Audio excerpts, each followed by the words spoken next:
Hello everyone, আজকে রথের মেলার ওপর 10 লাইনের একটি রচনা শেয়ার করছি। আষাঢ় মাসে শ্রী জগন্নাথ দেবের রথযাত্রা উপলক্ষে এই মেলা বসে। রথযাত্রাকে কেন্দ্র করে গ্রাম ও শহরের বিভিন্ন স্থানে মেলার আয়োজন করা হয়।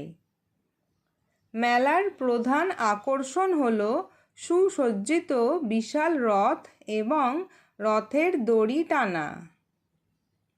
মেলায় ছোটদের জন্য অসংখ্য খেলনা, মাটির পুতুল ও বেলুনের দোকান বসে।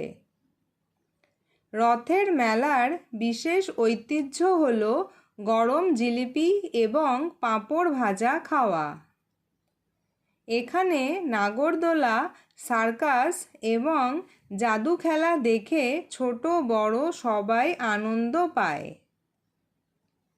মেলার এক কোণে বিভিন্ন ফুলের ও ফলের চারা গাছের বড় বাজার বসে।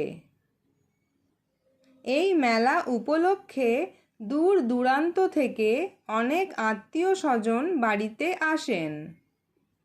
ধর্ম বর্ণ নির্বিশেষে সকল মানুষ এই মেলায় সামিল হয়ে আনন্দে মেতে ওঠে।